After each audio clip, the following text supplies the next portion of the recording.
My name is Brooke Anderson. I'm 34 years old, divorced, and the mother of 2 children, Madison, who just turned 16, and Ethan, who's only 9. What I'm about to share isn't just a story of betrayal. It's a story about being erased, about standing in the middle of your own life, looking around, and realizing the people who raised you are the very ones trying to take all away. Not just your house, not just your money, but your children. And the only reason I'm standing here now, able to speak, is because my daughter, my teenage daughter, saved me. It started, ironically, on a night that was supposed to celebrate family. My parents were throwing a big party, 40th wedding anniversary. They rented a tent, catered a full buffet, even booked a jazz trio. It was supposed to be this elegant, warm evening full of memories and toasts and grandchildren laughing under fairy lights. But I didn't want to go. I didn't say that out loud, of course. I told them I was just tired from work. I made up a slight headache. My mom immediately brushed it off. "You've had headaches since you were 14. Nothing new. We'll see you at 7. And just like that, my feelings didn't matter. Again. I spent 2 hours doing my makeup, not because I wanted to, but because I knew that if I didn't look put together, my mother would make a comment. Something like, "You could have at least brushed your hair," or worse, "You don't want people thinking the divorce ruined you, Brooke." Yes, divorce. It had been 10 months since I finalized it. 10 months since Ethan's father, my ex-husband, Kyle, walked out and started dating someone 10 years younger, a Pilates instructor. He saw Ethan every other weekend, never showed up to school meetings, called me overbearing anytime I asked him to contribute more than the minimum. The weight of it all fell on me. Groceries, bedtime stories, tuition, emotional breakdowns, locking the doors at night when I couldn't sleep.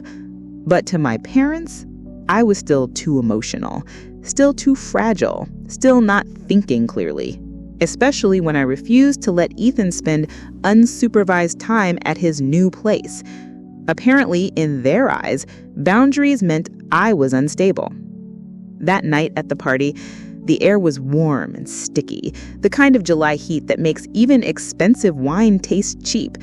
I remember pulling into their driveway and seeing all the balloons and signs and hearing laughter before I even got out of the car. I looked in the mirror and whispered to myself, "Just smile. Don't ruin this. Keep it together for the kids." Madison was already at the party. She'd gone ahead to help set up. Ethan was in the backseat, kicking the back of mine with his light-up sneakers, humming a tune he made up. I looked at him, smiled, and tried to ignore the wave of unease that had started building in my chest for weeks. Something had been off. Subtle, quiet, but real. The first moment I knew something was wrong, my mother's smile. It was too big. Not warm, wide, measured, like she'd practiced it. She kissed me on the cheek and said, "I'm so glad you could make it." I know, sounds normal, but when you've lived with manipulation your whole life, you learn how to read the room in micro expressions. The tightness in her eyes, the way she kept glancing at my father. Then I saw Kyle, standing beside my dad, laughing with a glass of red wine in his hand. My heart dropped. I hadn't been told he'd be invited. Why would he be here? We were divorced. This was my family, my children, my parents. And yet, there he was. Like he belonged. He spotted me and waved. I tried to return it, but my face wouldn't cooperate. It felt numb. My father came over and clapped Kyle on the back like he was the prodigal son. Said, "Glad you made it, son." Not ex-son-in-law, not Kyle the absentee, just son. I didn't say anything. Not yet. I just stood there, holding Ethan's hand a little too tightly, pretending the world wasn't folding in on itself. I noticed Madison across the lawn. She was watching me, her eyes narrow, alert. She always saw too much. She came over a few minutes later and whispered, "Why is Dad here?" I whispered back, "I don't know. I wasn't told." She gave me a long look, like she was calculating something. I didn't ask what. I wish I had. Dinner passed in a blur. Toasts, laughter, a slideshow of their life together, most of which excluded me or made me the punchline. Like the story of how I had tried to elope with Kyle at 20. My mother shared it with a loud laugh. "Thank God we stopped that disaster in time," she said. I smiled. Everyone laughed, but my stomach turned to stone. Later that night, as people began to leave, my father asked if I could stay a bit longer. "Just a family chat," he said. My mother had that same practiced smile again. Madison leaned in and whispered, "Can I take Ethan home? He's falling asleep." I hesitated. She added, "You need to hear whatever they're going to say, but I think I already know what this is about." I looked at her. She didn't blink. I nodded slowly. "Okay, take him." That decision may have saved everything. My daughter had just left with my son, and I was standing in the living room of my parents' house, alone, with two people I barely recognized anymore. They called it a family talk. But what happened next? It wasn't a conversation, it was an ambush. My father started with this charming, rehearsed tone, the kind he used when he was about to say something awful and pretend it was wisdom. He said, "We've been worried about you, Brooke. You've been under a lot of stress. The divorce, the kids, the house. And we've just been watching, like I was a wounded animal or an unpaid debt." My mother chimed in, "We know you're trying, but sometimes trying isn't enough." I sat down slowly. My hands were shaking. "What are you saying?" They looked at each other. Then my father said it. "We've decided it's best if Ethan comes to stay with us for a while." Silence. I couldn't even process the sentence at first. I blinked, like maybe I'd misheard. "With you?" I repeated. My mother leaned in, all fake concern. "You're exhausted, Brooke. You can't keep up. He needs structure, male guidance, stability, and Kyle agrees."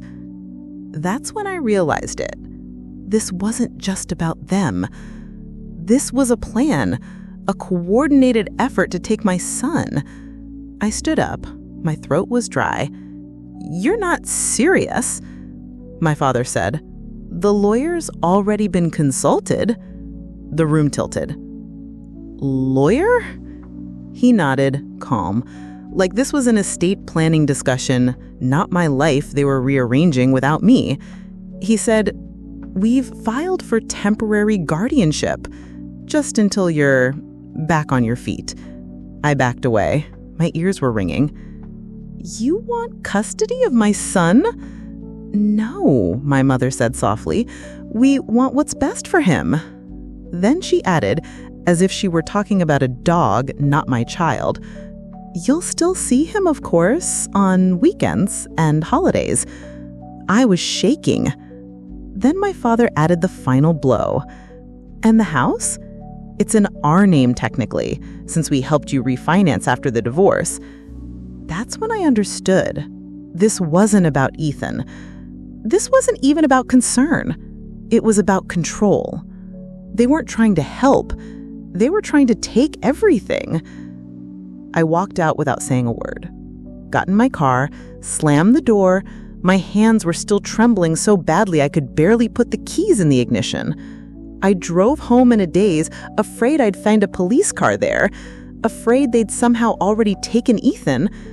But when I walked through the door, it was just Madison, sitting on the couch, eyes calm, phone in hand.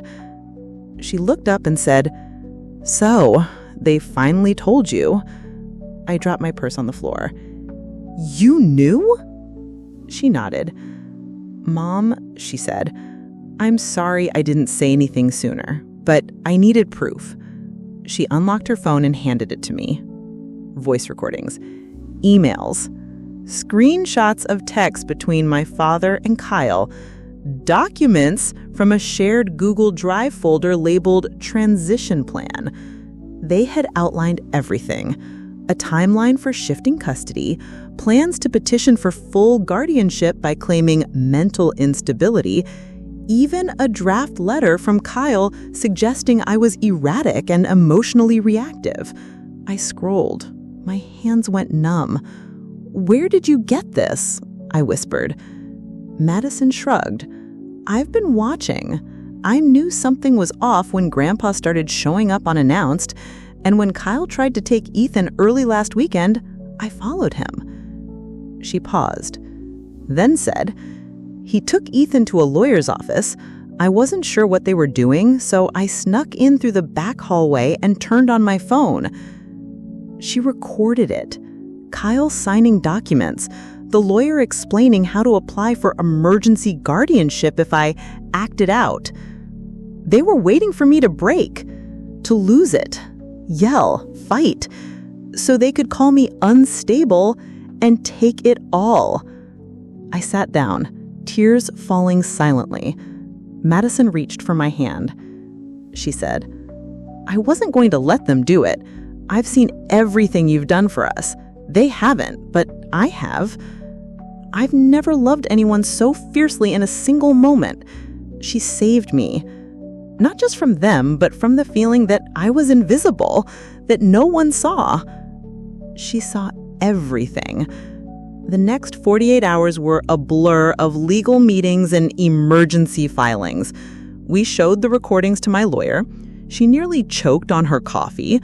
We got a protective order filed to stop any sudden custody action, and we filed a formal motion to transfer ownership of the house back into my name, citing coercion and bad faith financial manipulation. It took months, but it worked. My parents didn't go down quietly. They cried, screamed, called me ungrateful, said I'd brainwashed my daughter. Kyle tried to spin it too, tried to call me after court and say, "Let's be civil about this." I didn't answer, because I don't negotiate with people who weaponize my motherhood against me. In the end, I kept full custody of Ethan. I got the house back, and my daughter? She got to see what it looks like when a woman stops apologizing for surviving. It's been almost a year now. My parents haven't spoken to me since, but I've never felt more at peace. The house is quiet. The kids are thriving. And every night when I tuck Ethan in and see Madison scrolling on the couch, I remember that there was a time they almost took this from me. Almost. But not quite. Because I was never really alone. And in the end, it wasn't a lawyer who saved me. It wasn't some perfect plan. It was my daughter. The girl they tried to ignore. The one they called too young to understand. She understood more than all of them combined. And she gave me back my life.